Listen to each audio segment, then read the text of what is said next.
Welcome. I think we're going to get started now. Good morning. My name is Kayla Koerting. I am a USC grad. I'm a woman in politics, and I am in charge of this conference today. So I'm really excited that you are here. Thank you so much for coming. Today is about you, your ambition, your voice, your power to lead. We're going to hear from some amazing speakers today. Chiefs of staff, legislators, CEOs, elected officials, reporters, change makers. They're leaders, and at one point they were all where you are today. They've paved their paths in politics and media and advocacy. They're going to share their challenges, experiences, and lessons learned because leadership is never a solo mission. But I want you to remember that leadership is not about titles. Leadership is about impact, it's about courage to speak up, and it's about willingness to lift others as you climb. So I want you to look around you. Just take a second, look at the girls around you, sitting at your table and at the other tables. You can look, it's okay. Take a look at all their smiling faces. This room is full of leaders, of change makers, and trailblazers. Just because they don't have titles yet doesn't mean that they're not. The women around you could be future colleagues and friends. We could have the next president in this room right now. So thank you for coming. You've taken the first step just by being here in your leadership journey. I ask you to be engaged, to ask questions, to speak your mind, to connect with those around you. Today at the conference, I want you to learn, grow, and walk away with the confidence that you belong where decisions are made. So thank you again for being here. We're really excited to have you here at the Center for the Political Future. So please make today inspiring, make today powerful, and make today unforgettable. Thank you again for being here at the USC Center for the Political Future's Young Women's Leadership Conference. Good morning, everyone. I think we're going to go ahead and get started. Welcome to the Young Women's Leadership Conference. It is so wonderful to see you all here today. Go ahead and give yourselves a round of applause for young women leaders. Amazing to see you guys. It doesn't feel like very long ago I was in your shoes, anxiously awaiting college acceptance letters. So very full circle to see you all here. I would like to first give a thank you to our sponsor, Kelly Corley, for making all of this happen today. And we're going to go ahead and just jump right into it. We know you're here to hear from women who have trailblazed careers in politics and leaderships themselves. The first panel is going to be Power Looks Good on You, and we will be discussing how you can make a living out of making a difference. I have 4 trailblazing women here today, and they have created impactful careers in politics and government and public service. My name is YWLC. I am a senior here at USC. I am majoring in political science, also pursuing a master's in social entrepreneurship. I'm the president of the Political Science Honor Society, as well as a graduate of the USC Agents of Change program, and I am so honored to be on this stage sharing space with such amazing women. So just to start, we can go ahead with an introduction, introduce yourself, as well as your involvement. How did you get involved in politics, and why does politics matter to you? Whoever wants to go first. I'll start on this end. Hi, I'm Jessica Milan Patterson. I am the now former chair of the California Republican Party for about 2 weeks now. And I got started in politics when I was just right about your age. I was 16 years old. I grew up not too far away from here in Hacienda Heights. And when I was in high school, my family moved from Hacienda Heights to Montebello, but the schools in Hacienda Heights were better, so my mom would take all 5 of us kids from Montebello to Hacienda Heights every single day. And on those car rides, you know, when I had to get up earlier, much earlier than I would if I went to school down the street, and get in the shower and, you know, spend so much more time in the morning and less time sleeping. And as you all know, in high school, we love our sleep. This was a situation where I wanted to know why I had to do this. And it was specifically because the schools were better and who was running things where. And on the way to school every day, we passed by a Republican headquarters. And so one day I asked my mom if I could go in and volunteer. And both of my parents were Democrats. So they were very surprised by this. But I went, there was a woman there by the name of Martha House who took me under her wing. And it led to a career in politics. And everything else is history from there. Hi, everyone. My name's Betty Yee, and most recently I served as the controller for the state of California, so essentially the CFO for the state of California. I'm a native of San Francisco. I'm a daughter of immigrants and the second oldest of 6 children.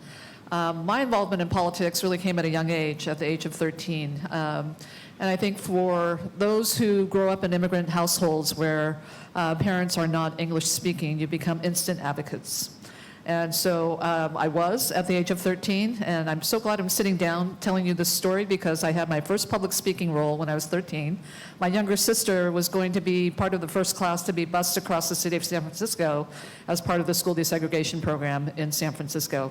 And I was tasked by the 4 Chinese American families in the neighborhood, including my parents, to speak out at a local school board town hall to essentially say, we're not opposed to the goals of the busing program, but our elementary school is within walking distance.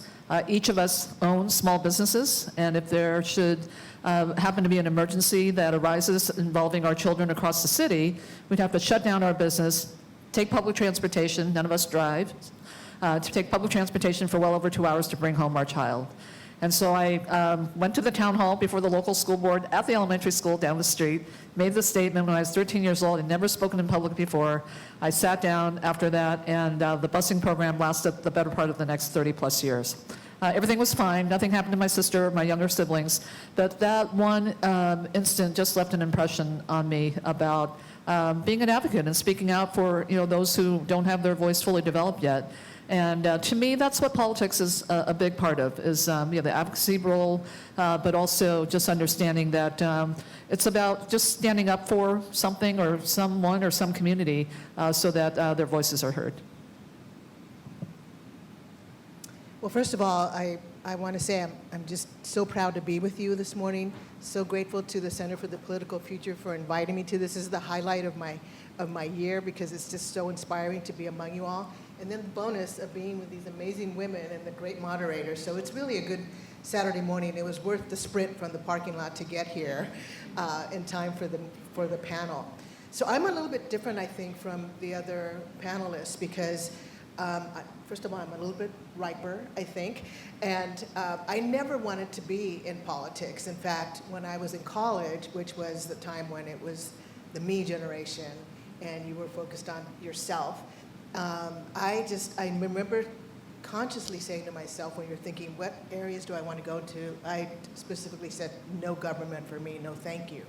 Well, flash forward when I was in my career as a corporate communications specialist at the local utility, we were talking about this earlier, I saw a need to help the company reach out to what we called back then a multi-ethnic community, not only because it was the right thing to do, more importantly for the company, it was because it was a good business decision to work with diverse communities to help them, first of all, use electricity safely, energy conservation, how to do business with the Edison Company, because that was, to use the word, a foreign experience for many of our customers. So I made a business case for it. But then I found myself really loving it, being a part of decisions that were making a difference in not only people's lives, but for the company. So it was across the spectrum. So a few years later, I get a phone call from somebody who was working for the newly elected mayor of Los Angeles, Dick Reardon. This was in the 90s, probably when your parents were your age. And they were hiring for a new press secretary for the mayor of Los Angeles, the second largest city in America. And I remember saying, no, thank you, I'm not interested. And she said, no, you don't understand, this could be big. So of course I went, and 1 month later, after many years at Edison, I was the spokesperson for the mayor of Los Angeles, and I never looked back, even though for those first 6 months, I would go home and cry because I didn't know what I was doing. And, but then I realized he didn't know what he was doing as mayor either. So together, we made a really great team, and he was the last Republican mayor in the city of LA. And just one last note before I turn it over to Helen. I was very fortunate to get into politics at a time when there was this thing called bipartisanship. It was President Clinton, Mayor Giuliani, Mayor Daley in Chicago, and Dick Riordan in Los Angeles, and together we were doing things across the aisle. So as I'm speaking to you, I get chills down my spine because I miss those days, and I hope that all of you are the leaders that are going to get us back to a place where we don't think of other people as demons because they don't have the same views as we do, but to try to find ways to focus on the things that are common to all of us. And by the way, while I still have the microphone, I'm going to say, I used to dislike so much when people would say, what are the women's issues that the mayor is addressing, right? My taxes. Exactly. Women's issues, I want to be safe, I want to have a good economy, I want to be able to, I've never been married, so if any of you have single grandfathers, please let me know. But, so I was focused on making my retirement a reality, and I'm still focused on that. And it wasn't because of the Democrat or Republican in the White House, it's because there are policies that affect us every single day. So with that, I'll turn it over to Helen. Oh, sorry, you have That's okay.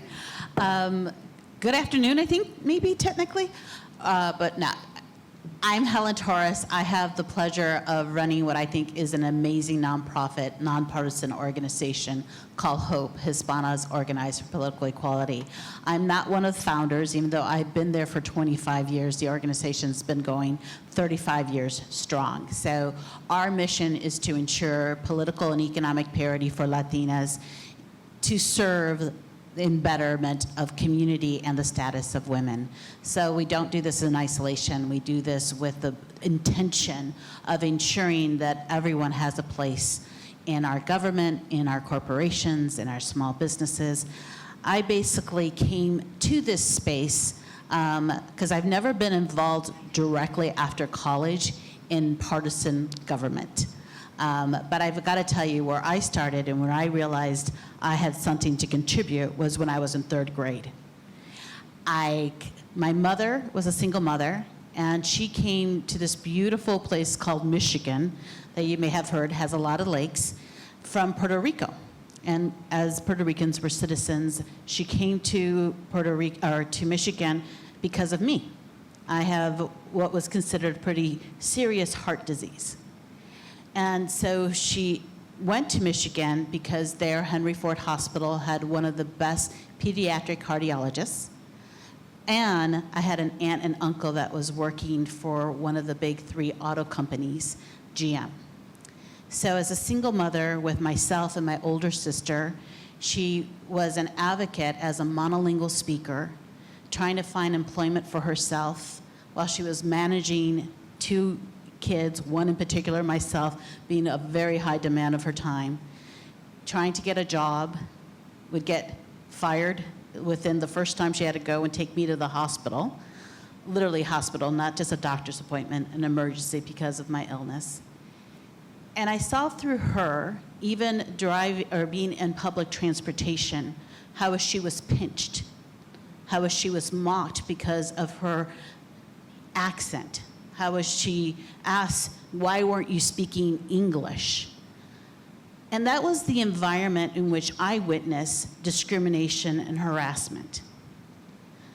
We were very grateful for the government assistance that put me on a trajectory to have my first open heart surgery at the age of 12.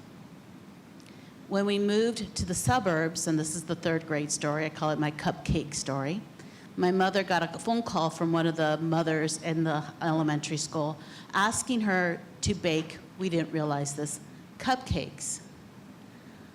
She baked a cake because there was something lost in translation.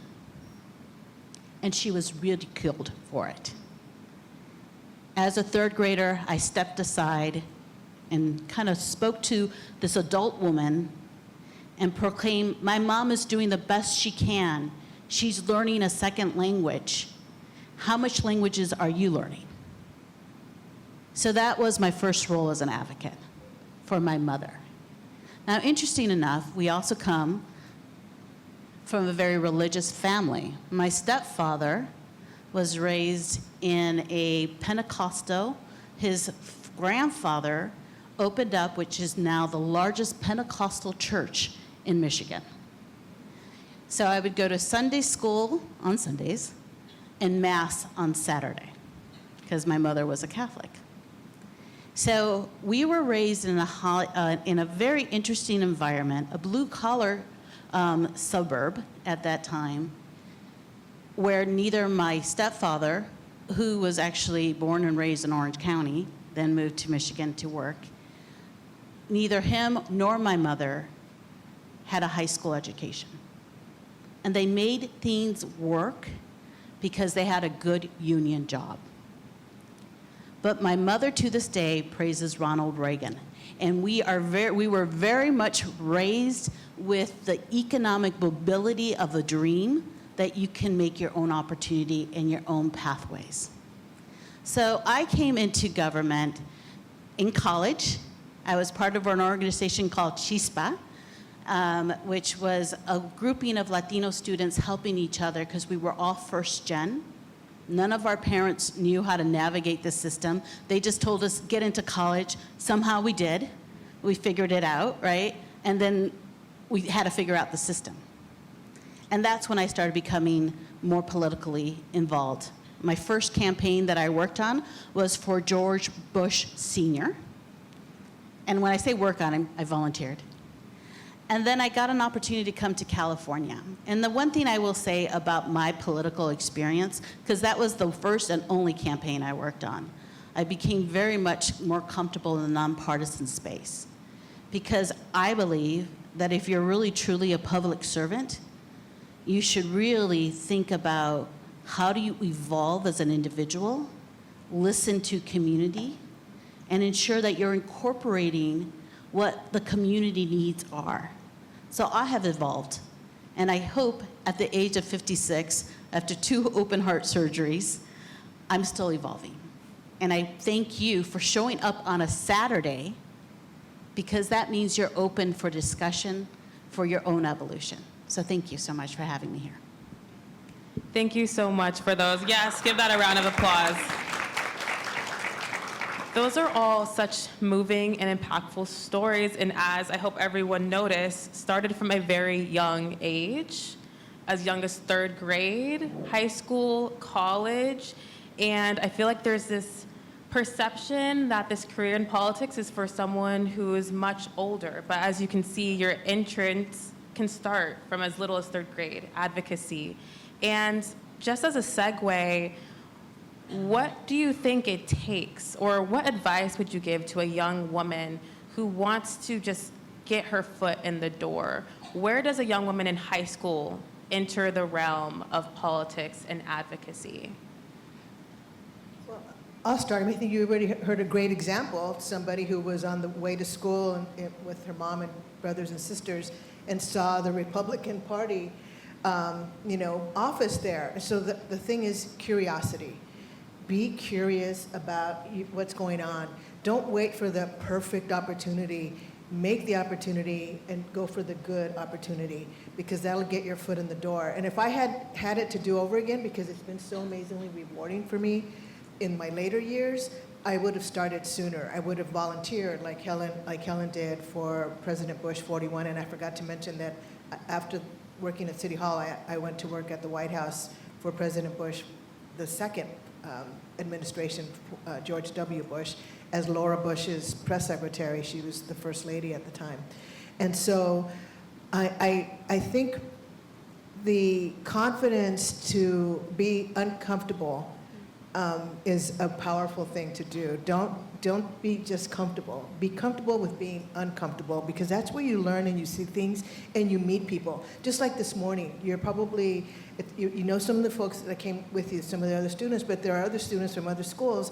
If you're going to meet everybody, but after today, if you have just kept in touch with one of the other students a year from now, that person, I guarantee you, is going to be part of your life for many years and will help you and be your touchstone, if you will, and you hers, when you're getting ready for college, when you're in college, when you're working, when you're volunteering, when you're hearing what's going on in different communities. So I think the bottom line is to be comfortable with being uncomfortable, because there's no right path.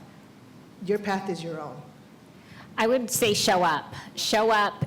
There's one thing that I think really separates the way that men look at these types of opportunities and the way that women do. We are so incredibly worried about whether or not we are qualified to do something. Listen, I know a lot of men who are unqualified to do their jobs. Some of them I call congressmen. You are absolutely qualified to walk into any room and ask to be a part of the organization, because there is every single level. I first went in and it was a different time. You know, right now we do everything, it's very digital, right? But back then, I used to coordinate envelopes with the white pages. Does anybody know what the white pages are? No. Oh, God, No. this is so sad. It's a thick book that we used to get delivered to us with everybody's home phone number and address in it. And so we would coordinate this with voter registration lists that we would get from the county clerk's offices. There are entry-level positions, whether it's volunteer or work, and you are absolutely qualified. Show up, walk in there, and I promise you, I was very fortunate to meet Martha House and have her take me under her wing.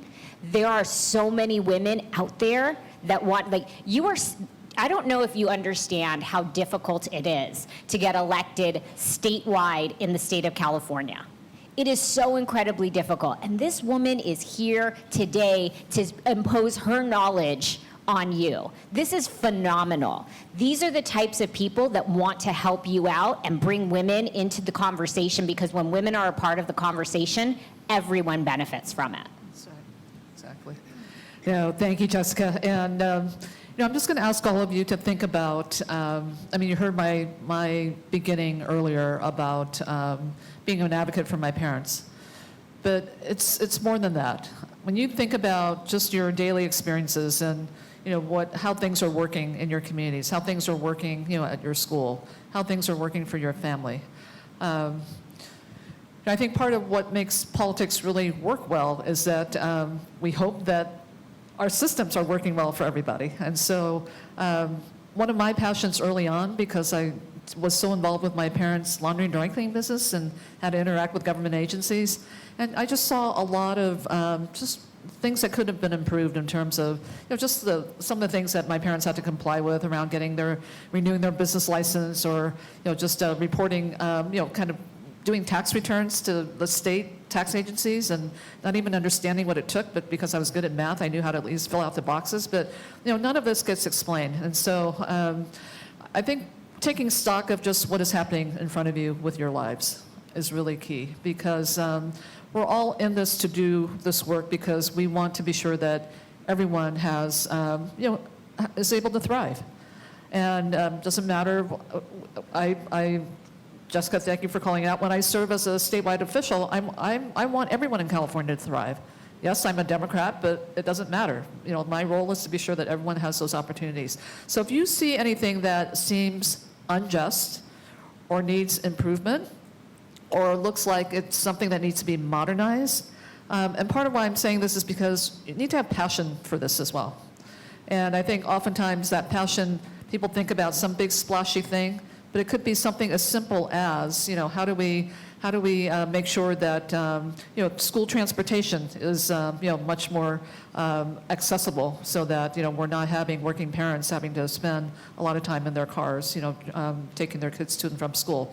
So really taking stock of what's going on in your lives right now, developing a passion for where you think there can be some change for the better for not just you and your families, but for your communities and hopefully even beyond that. And then really pursuing that.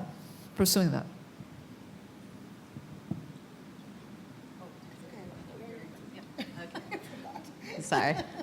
I think a great start is just really getting to know our system. If you haven't read the Bill of Rights lately or the Constitution, that to me is a fantastic place to start.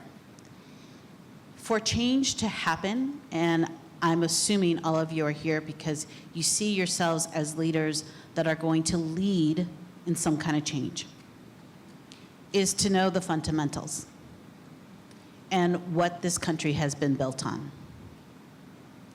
And then the second start is to change up your peer group. We are so informed by our peers, and that's lovely. But that doesn't give us a perspective that perhaps will challenge us as leaders. So I would do that homework first. And then as you're going through that journey, what are you passionate about? Now, I told you about my mother. She is my guiding light. Now, my mother and I don't agree on one thing when it comes to politics. But I love her, and she's proud of me, and we find common ground in family. She's my guiding light because I know if my mother had half the opportunities that were provided for me and that I fought for, quite frankly, she would probably be a world-class architect today. So I'm grounded in the value that every human being has incredible potential, and that they have the right to define what that potential is. And that's what we bring at Hope. I love the nonprofit space because how we run the organization is a nonpartisan space that you can advocate for others,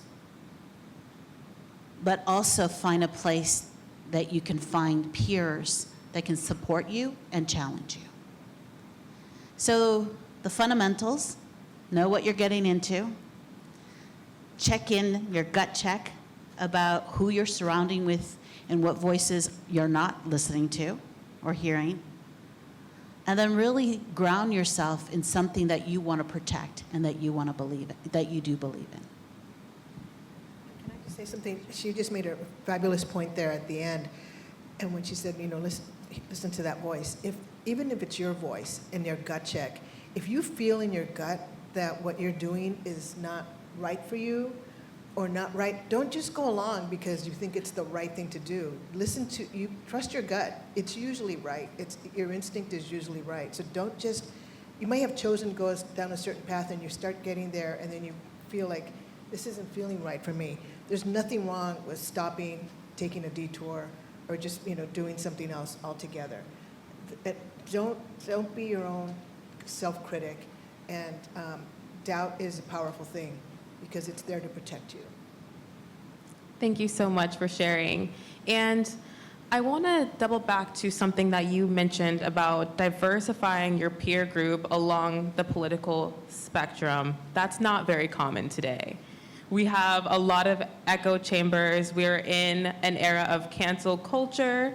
And so, but what it seems like is we have a panel of 4 women who have made successful careers in politics, wherein they have valued being able to think outside the box and be able to work with people who come from both sides of the political spectrum. And that's been seemingly such an important part of the success that I'm hearing here today. So can you speak to a little bit more about the importance and the power of bipartisanship, and even just the importance and the power of, as someone who wants to go into political leadership, being able to have hard conversations across political lines?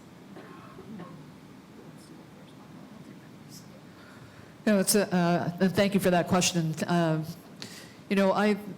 look at, I'm going to approach this question from a number of perspectives. One, you look at any particular issue that we're challenged by today. It could be the affordability of housing, could be access to health care. These issues know no partisan lines. They affect all Californians up and down the state. And how we solve to that can't really be partisan, because if we're not solving for the broader public benefit of how we're going to create more affordability in these areas, we haven't really solved the problem. In fact, we're probably going to be paying more for trying to solve the problem because we haven't really addressed it systemically, nor understand that it's not probably a one-size-fits-all in terms of what it needs, the solution that we need to develop. So it's essential that we actually work in a bipartisan way. When along the course of my career, I actually was the budget director for a former governor. And I used to always think, what do we know sitting in Sacramento in terms of what the needs are? And then I'm going to go back to school transportation because this was always kind of a debate. What do we know with respect to the needs about school transportation that is before LAUSD versus up in Shasta County versus other parts of the state? We don't. But yet, as policymakers, what I used to cringe over was that we always wanted to put conditions on that money because we didn't trust inherently that our local officials would know how to solve the problem. One of my big beliefs is that proximate leadership is really a good thing, and this is kind of where you all start. Closest to the problem, probably the best architects of the solution. And so, and the challenge then is finding that space where you're going to be a part of those decisions, going into the solution. And so, but why bipartisanship is so critical is that just like here at USC, just like I hope with all of our public education institutions, and I have long thought within our politics, these have to be arenas where different points of view are welcome. Because those spaces are getting smaller and smaller in numbers today. And I don't know how we think about, how we live in this world if we're not exposed to different points of view. When you can call it what you want, you can call it liberalism, you can call it whatever it is, but if we can't have that on our campuses, if we can't have that in our politics, where do we go for that? And unfortunately today, I think the bipartisanship has really been swept under a rug because of the way that people are getting information. Social media hypes up the conflict. Media hypes up conflict because that's what makes money. And so we have an added extra responsibility in terms of how we take up these spaces with respect to how we make decisions. And so I just think it's critical. And the last thing I'll say is that if we aren't welcoming bipartisanship, I always think about whose voices are missing. Yeah, I think Controller Yee really hit it on the head. I think one of the things that needs to be focused on is policies and not personalities. And to be quite honest with us, it starts with all of us, right? We get to make those decisions. Because someone voted differently from how you voted does not make them a bad person. It means they have a different perspective than you have. And so I think it's something that we can actually control in our own worlds. If we want to abandon the cancel culture, we cannot be a part of it, right? And if there's one less person canceling, then that gives an opportunity for more voices to be heard. If we are not telling people within our family we no longer want to come to Thanksgiving because of how someone voted, or that they have a bumper sticker on their Tesla or whatever it is this week, we can be a part of that, or we can choose not to be a part of it. So there's a lot of things in the world where we might not necessarily have control over it, right? We can't necessarily control the media's message that they're putting out there, but we can change the channel. Think about the things that you can control as a person. And when you focus on those things, not only are you building a better world, but you're also making your life a lot easier and a lot more receptive to hearing different points of view. So earlier this year in January, my mother lost her house of 30 years in the Altadena fire. And so she's living with me now, and my brother is as well, because they had the house together. Excuse me. So, love my mom and my brother, welcome them with open arms. Whatever you need, I'm here. I mean, it wasn't even a decision, it just happens, right? And I'm in Pasadena, so I was a victim of the smoke. We had to even evacuate my house 24 hours later. Excuse me. But the big adjustment for me is that Fox News is playing 24/7 on my TV. and I was, it's a generational thing, a lot of it is, but to the point that Helen made earlier about her mother, I love my mom. I'm not going to say change the channel. This is what's bringing her, comfort and familiarity under very stressful situations. And so, I mean, and I sound like I'm anti-Fox, but the point is, it's such a contrast. It wasn't on my TV 24/7 before January 8th. But at this stage of my life, even I'm like, okay, I'm going to pause because I'm going to learn things from watching this. And quite frankly, I don't even watch any media or news very often because it's just this repeat all the time. Yes, exactly. I have so many brain cells that I want to protect. I don't want to watch any of that stuff that's just clutter. And so, but to the point about Thanksgiving dinner or whatever, you have to pick your battles, especially with your family, and be respectful that people have different opinions. And quite frankly, as I said earlier, I worked for a Republican mayor, and then I went to work at a Republican White House.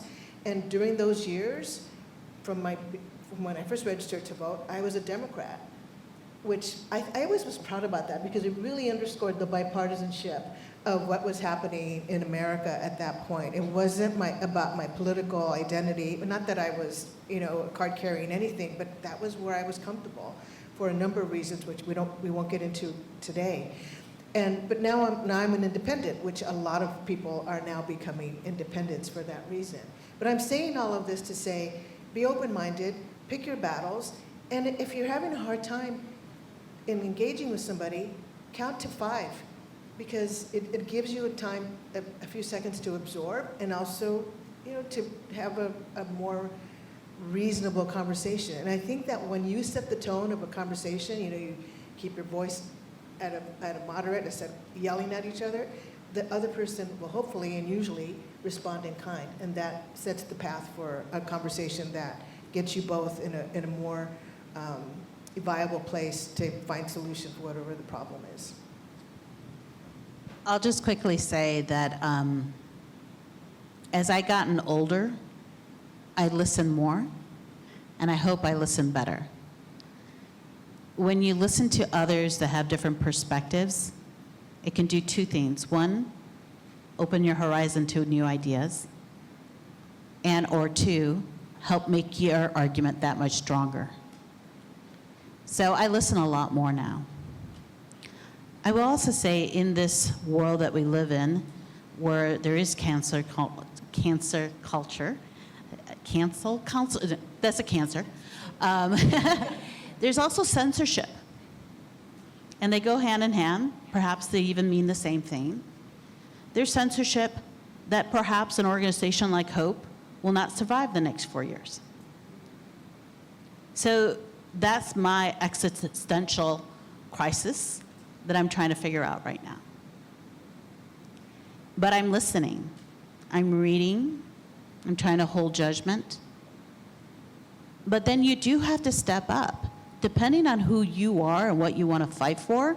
And I use the word fight not like, I guess maybe like the Trojans do, right? Like fight on. I'm a Spartan from Michigan State, so I think we're almost the same. But all this to say is, you do have to have skin in the game. And skin in the game starts with voting and becoming an informed voter. Skin in the game means that you do have to have a perspective. But how you carry yourself, how you show up for these conversations also counts. So I'm in a place where I'm listening a lot, and I have a lot of questions. But when I get those answers and there's more clarity, that advocate in me who spoke up to a mother that I don't know how old she was, but I was in 3rd grade, is going to come out. So know who you are and be okay with that and really, really treasure it. Thank you. Thank you so much. I'm going to try to get one more question in right here. There are so many stereotypes that are placed on women, especially women in politics. So I want to know if you have faced any stereotypes navigating the political atmosphere, how you overcame that, and what advice do you have for these young women when confronting power structures? And then we'll go into the open Q&A. So quickly, thank you. I'll start. Yes, and I would love to say that you will never we're in a different time and you will never experience any of those things, but I just don't think that to be the case. So you all need to be prepared for it. I was the first woman, first Latina, first mom, first millennial, best hair, to ever be the chair of the California Republican Party. And I can tell you that when I ran for the position, I didn't run on being the first anything. I was running on my qualifications. And I got to a place which it was really quite phenomenal, Helen, because I knew who I was. And that, to me, was the best tool that I had inside my toolbox. I knew who I was, and I knew what I was doing. And so it didn't matter what room I was in. I was going to be able to talk about every single targeted congressional district in California. I was going to be able to talk about what the voter registration was there, how much money was spent from both the campaign and from outside sources in the last, what was wrong with the candidate that ran there last time and why we didn't win the seat. And the confidence that you can bring to a situation helps you defeat any of those problems that you might encounter within the power structure. Because whether you're talking about the Democrat side or you're talking about the Republican side, there are a lot of guys in charge.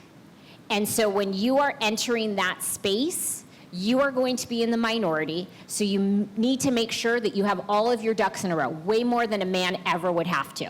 You're gonna have to work harder, you're gonna have to train harder, you're gonna have to be better than most of the people in the room.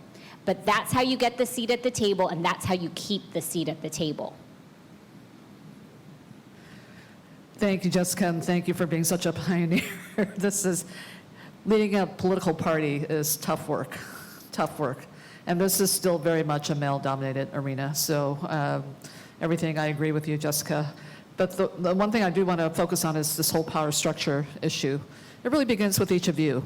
And I think it's a grounding that you start to develop about who you are. And why I start there is because power emanates from within. And so as you get a much more confident sense about who you are, what you have to offer, and I'm going to give you a homework assignment before this is over because it really helped me when I got started. But I say this because as you come into this arena, you are going to be perceived as less than. Every turn that you take, less than. And particularly as a candidate, less than. Not going to be able to raise enough money. I'm not going to be as viable as the male candidates. My networks aren't as vast. So just all these things that are just forces already against you. But what's helped me is that I've always wanted to be in this arena to change the rules of the game for women, because I don't think we last if we don't if we kind of take the playbook that has already been established by those who came before us, mostly men. And by that I mean, when we talk about the power structure, I think there's lots of opportunities to create our own. And looking at, just who are the resources around you, Helen alluded to this, and, building our own, kind of power bases and power structures. And then paying that forward was really important. And I spent a lot of time mentoring women, and it's not any kind of formal necessarily relationship, but it is one of where I just want to be sure that what I have experienced is not something that will be everyone's experience going forward, that we've made a little bit of headway. But I think this whole idea that we have a responsibility when we're in this arena to actually kind of change the rules of the game too as we go along. So the homework assignment I want to give you, because it will help you get in touch with who you are and kind of own kind of your grounding in all of this, is to write a 2-page bio about yourself that's not about school and not about the work that you've done, jobs that you've had. And it really talks about what's influenced you in life to actually become involved politically. And it could be something, for me, it was a lot about those early days as an advocate for my non-English speaking parents. It was the values that got shaped for me about really wanting to be part of the movement to increase access to health care, because my father died at a very young age because he didn't have health care. So those things that just kind of shape you and your perspective about politics, but also that's so a part of who you are. And when you are able to do that, and refresh it every now and then, but when you're able to do that, it speaks to your values, it speaks to kind of your origin, story, and it also speaks to the fact that nobody can take that away from you. That is uniquely yours, and so you build your power from there, and that's been a huge compass for me going forward. If you don't mind, I would like to give the opportunity for the audience to ask some questions. Are you guys okay with that? Okay. I'd like to open the floor to you all. You need the mic? Okay. One moment. There you go. Okay. Do you guys have any questions for our panelists? Covered it all. Perfect. We have a few up here.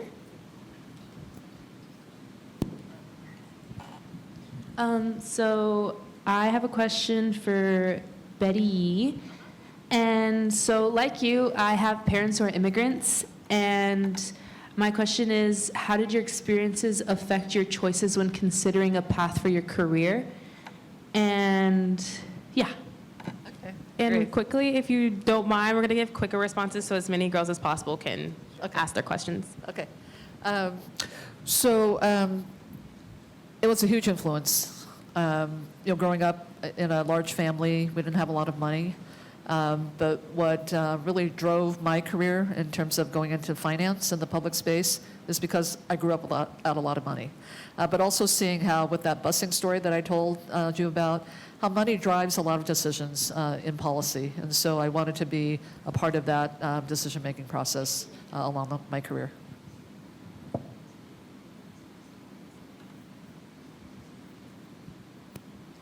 And if you don't mind, say your name and the school that you're from. Okay. Hi, my name is Camila, and I attend Marco Antonio Fireball High School. I admire your story, to Ms. Torres specifically, about your advocacy, especially as a first-generation Latina, a child of immigrant parents. So my question to you is, throughout your journey, have you ever faced setbacks, maybe that have made you doubtful, as to why you want to do it? What's your reason to, and what's kept you driven, and what's motivated you to keep on going? Yes. Yeah, every day there's a roadblock. Every day there's a voice, either my own, I should get checked on that, either my own voice or somebody else's voice that says, there should not be an organization like HOPE. Let's just be very honest. Doing fundraising for a nonpartisan, nonprofit that is rooted on leadership development for Latinas, people aren't lining up to give dollars for you, right? So you have to be able to spend a lot of time in increasing your network and being clear about your justifications. When you have 20% of the population in California that identify as Latina, how can you have a strong democracy if they're not included? How can you have an economic viability if they're not a part of it? So that's what I root myself in. And I'm confident that the goal of making sure that every human being meets their potential, that's my mantra every morning. So embrace that inner voice. Surround yourself with people that think differently than you, but also surround yourself with people that are going to show you love. Because you're going to need a lot of people helping you get up, because you're going to stumble. None of this is easy. It's taking me 56 years to even have the ounce of confidence that I may be projecting right now. But in those 56 years, I have been blessed with a beautiful family and a network of friends and inspirational leaders that have really guided my way. Amazing. Hi, guys. My name is Mia Hilliard. I go to Bishop Montgomery High School. It's in Torrance. It's a Catholic school. And we talk about politics a lot there, and, everybody has their own different beliefs and opinions. But my question was, and I'm Christian, by the way, I'm not Catholic, but my question was, do you guys align your religious beliefs with political beliefs? So the short answer is yes. And that's something that I think is critical, not just on the political side, but on the policy side. I believe that you have to believe everything that you are doing and every decision you make and every single vote that you cast is in accordance with what you think is right. And I think that that comes from my faith. Hi, my name is Charlene. I go to Redondo Union High School, and I kind of want to go off of what Camila was saying. What's your, like this is open to any panelist, what's your advice for when facing doubts or setbacks when it comes to like careers or like discrimination, anything? Like, it's general. What do you do when you're facing setbacks? Excuse me. Well, I would echo what Betty said a minute ago. You're going to have it every day. So make it you almost want to make it your imaginary friend because it's always going to be there. The degree to which it'll be there, it will be different based on the situation. And sometimes, when I said earlier, doubt is not a bad thing, I don't mean self-doubt. I mean doubt about something that you're, incoming, if you will. And don't let it own you. It's just, so I'm different from the other panelists here because I didn't go to college right out of high school. I'm as I said, a little bit more mature. And so I took typing and shorthand, which probably nobody knows what that is except for the panelists maybe. It's a third language, but anyway, it helped me get a job as a secretary so I could help my mom, who by the time I was a junior in high school, she and my dad had divorced. And so it was helping the family. I was working right away. I didn't go to college till later because I had the good fortune to know in my heart that I was going to be a good student. I would do well in college. I just didn't know how to get there. But 3 years after I went to work, I had a mentor come into my life, a 40-year-old white guy who, why would he be interested in being my mentor? But he was a supervisor of mine. And all these years later, he and I are still in touch because he had the confidence to say to me, yeah, you need to go to college at night. So I went to community college at night and did that path. So I started my my work life as a secretary because I knew my time was coming. It just wasn't right now. I had to lay the groundwork for it. Flash forward many years, I became the press secretary to the First Lady of the United States. So that's because I didn't always listen to the doubt in my head. It was there, and it wasn't going away, especially for somebody like me.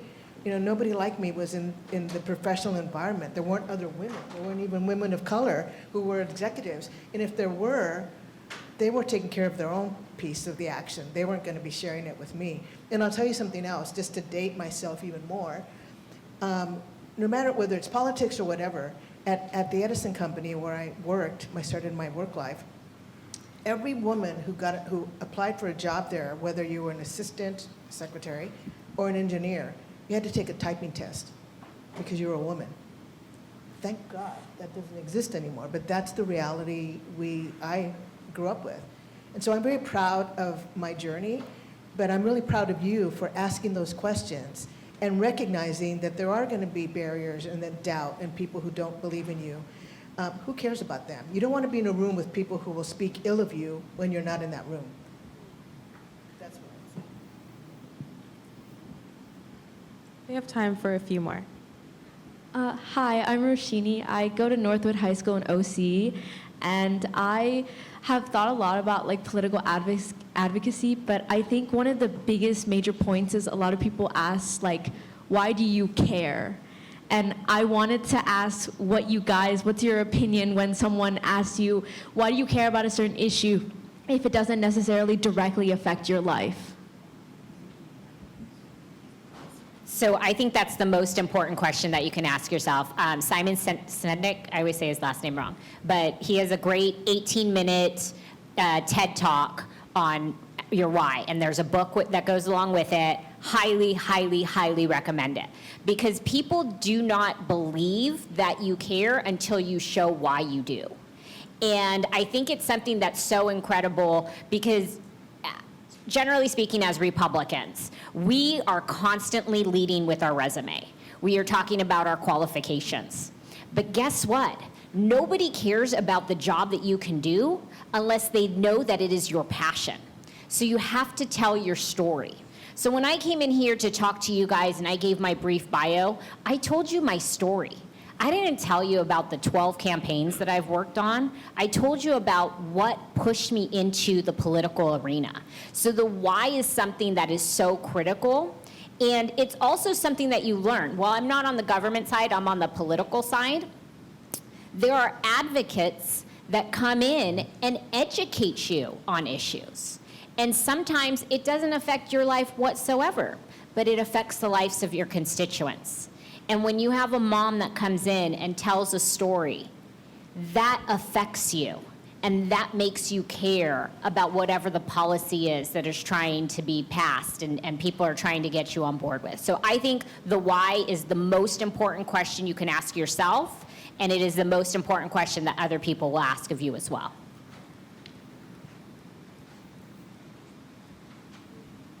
Hi, I'm Addison. I go to Bishop Montgomery. And my question is, how do you bring up hard conversations and controversial topics to administrators and teachers who just may not want to listen to you? That's my question. Can you repeat the question? How do you bring up hard conversations and controversial topics to administrators and teachers who don't want to listen to you? In your school, yes? Yes. So, like, how do you facilitate a conversation with an administrator or a teacher or someone in position of power to change a system within a school, for example, if they don't want to listen to you? So I'll try that one. First, know the power system that you're in. So if you're trying to change something within your high school, understand who your principal is accountable to. Is it the superintendent? Is the school board? Is there a strong parents group? So we do a lot of power mapping in our trainings. So you want to know, who is this person accountable to? Now, fundamentally, you would think, I would think, they should be accountable to you and your parents. But they have a boss, right? So find out who the boss is. Then really understand what you're asking for, and not only lead, and I agree with Jessica 100%, not only lead with story of why this is impacting you, but conduct a survey of other students. Is this a common aspect of what it means to go to your high school? And then propose some solutions. So those are the steps that I would take. Those are the steps that we train our high school students that go through our high school program. And always, always value your experience and your voice. Even if it's not the outcome that you had hoped for, just know things change. You'll get a new principal. You'll have a new teacher. Things are constantly in flux. And that experience, if it motivated you to take action, will be part of who you are, that when you're in that power structure, you can make that change. We have I just time want to for- say something about that. One of my mentor, Don Sedan, one thing that he instilled in me all those years ago and that I still apply these days and remember is that you're going to learn more from your negative examples than you will from your positive examples, because it's going to instill in you, like, when you become a leader, I'm not going to treat people like that, because I knew what it was like to be treated that way. So that's a good lesson. We have time for one more quick question and quick answer.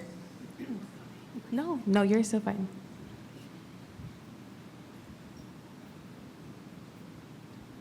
Okay, hi, I'm Alicia from Alliance Collins High School, and my question for you guys was, how do you guys balance your social life, your family, and your work life? I know many of us high schoolers want to be more civically engaged, but we can't because we feel like we don't have enough time with our academics.